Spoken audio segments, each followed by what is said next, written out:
Assalamualaikum warahmatullahi wabarakatuh. Perkenalkan, nama saya Aifa dan Anda dari Prodi Akuntansi Universitas Aisyah Yogyakarta. Nah, di sini saya akan mempresentasikan mengenai iman kepada Allah Subhanahu wa taala. Yang pertama, saya akan menjelaskan mengenai pengertian iman kepada Allah Subhanahu wa taala. Apa itu iman kepada Allah Subhanahu wa taala? Iman kepada Allah Subhanahu wa taala merupakan asas dan pokok akan adanya keimanan kepada kitabnya, yakni keyakinan yang pasti bahwa Allah Subhanahu wa taala adalah pemilik segala sesuatu. Dialah satu-satunya pencipta dan pengatur segala sesuatu, dan dialah satu-satunya yang berhak disembah, tidak ada sekutu baginya. Adanya alam semesta ini merupakan bukti bahwa Allah Subhanahu wa taala adalah Tuhan yang Maha Kuasa, Tuhan yang menciptakan alam semesta dan yang mengaturnya. Tidak ada Tuhan selain Allah Subhanahu wa taala yang wajib disembah. Umat Islam meyakini adanya Allah Subhanahu wa taala dan mengetahui sifat-sifatnya agar menjadi mukmin sejati. Dengan modal iman inilah kita akan menjalankan segala perintahnya dan menjauhi segala larangannya. Ada yang tahu apakah ini? Ya, itu adalah pohon. Iman kita bisa kita ibaratkan dengan pohon. Apabila pohon tersebut kuat akarnya, maka pohon tersebut akan tetap kokoh walaupun diterjang dengan angin. Begitu pula sebaliknya, pohon yang keropos akarnya, pohon tersebut jangankan diterjang dengan angin, ditegakkan pun ia tak akan mampu. Selain itu, ia akan tumbuh dengan baik jika disiram dengan kebaikan, akan layu dan mati jika dipupuk dengan hal yang kurang baik. Jadi, mari kita memupuk iman kita dengan amal kebaikan. Nah, kita bisa melakukan amal kebaikan seperti sholat 5 waktu, sholat Jumat, puasa, sedekah, zakat, dan lain-lain. Dalil tentang iman kepada Allah Subhanahu wa taala tertera dalam surat An-Nisa ayat 136 yang artinya, wahai orang-orang yang beriman, tetaplah beriman kepada Allah Subhanahu wa taala dan Rasul-Nya dan kepada kitab yang Allah Subhanahu wa taala turunkan kepada Rasul-Nya serta kitab yang Allah Subhanahu wa taala turunkan sebelumnya. Barang siapa yang kafir kepada Allah Subhanahu wa taala, malaikat-malaikatnya, kitab-kitabnya, rasul-rasulnya, dan hari kemudian, maka sesungguhnya orang itu telah sesat sejauh-jauhnya. Nah, selanjutnya kita akan membahas mengenai tauhidullah atau tauhid. Dalam bahasa Arab, tauhid merupakan masdar dari kata wahada. Dalam ilmu syariat, artinya adalah mengesahkan Allah Subhanahu wa taala dalam suatu hal yang merupakan kekhususannya berupa rububiyah, uluhiyah, dan asma wa sifat. Mengapa kita harus mempelajari ilmu tauhid? Karena ini adalah salah satunya syarat lurusnya keislaman kita. Penyebab terhindarnya kita dari syirik, mengenal Allah Subhanahu wa taala yang akan menumbuhkan keimanan dan kecintaan kita kepada Allah Subhanahu wa taala. Juga dengan mengenal tauhid kita akan takut untuk berbuat dosa dan mudah melaksanakan.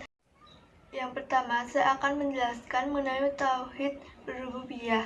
Tauhid rububiyah yakni meyakini bahwa Allah Subhanahu wa taala itu Tuhan yang Maha Esa.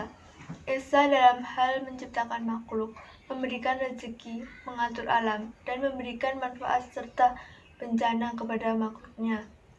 Allah juga mengutus nabi dan rasul, manusia-manusia pilihan, serta membimbing mereka kepada akidah yang lurus, akhlak yang mulia, ilmu yang bermanfaat, dan amal yang soleh. Tauhid rububiyah ini akan menjadikan kita hidup tenang karena yakin jika semua yang terjadi di dunia ini adalah atas kehendaknya. Rezeki, jodoh, hidup dan mati, semua ada yang Maha mengatur, yaitu Allah Subhanahu wa taala. Selanjutnya, tauhid uluhiyah.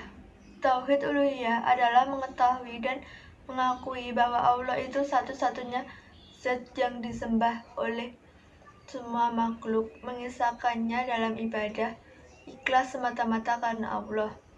Tauhid ini juga disebut tauhid fi'il atau perbuatan, karena perwujudannya dilakukan oleh hati dan anggota badan. Contohnya seperti salat, zakat, haji, dan lain-lain.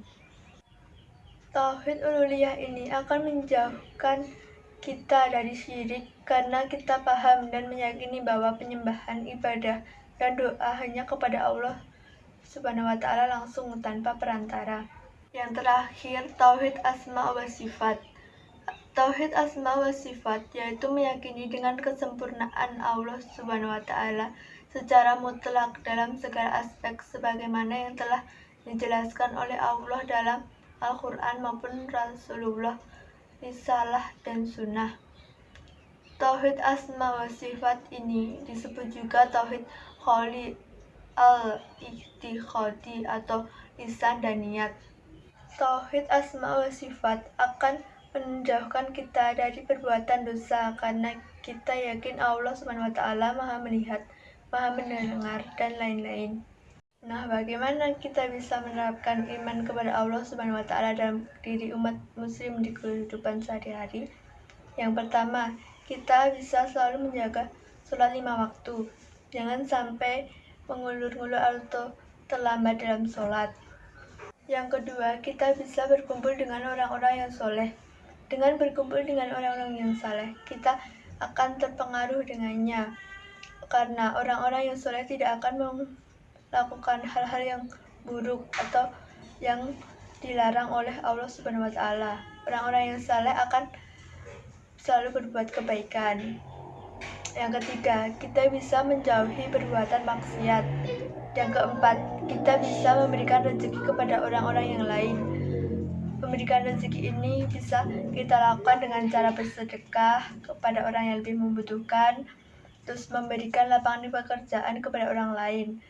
Dan yang kelima, kita bisa mempercayai 6 rukun iman, yaitu iman kepada Allah Subhanahu wa Ta'ala, malaikat, kitab, rasul, hari kiamat, qada dan qadar. Untuk menguatkan iman, kita dapat meningkatkan iman kita kepada Allah Subhanahu wa Ta'ala.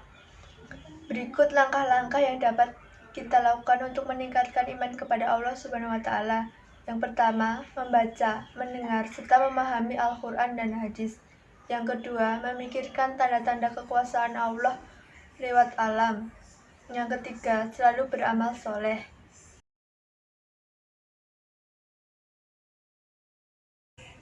Sekian presentasi dari saya. Apabila ada pertanyaan, bisa tanya di kolom komentar di bawah ini.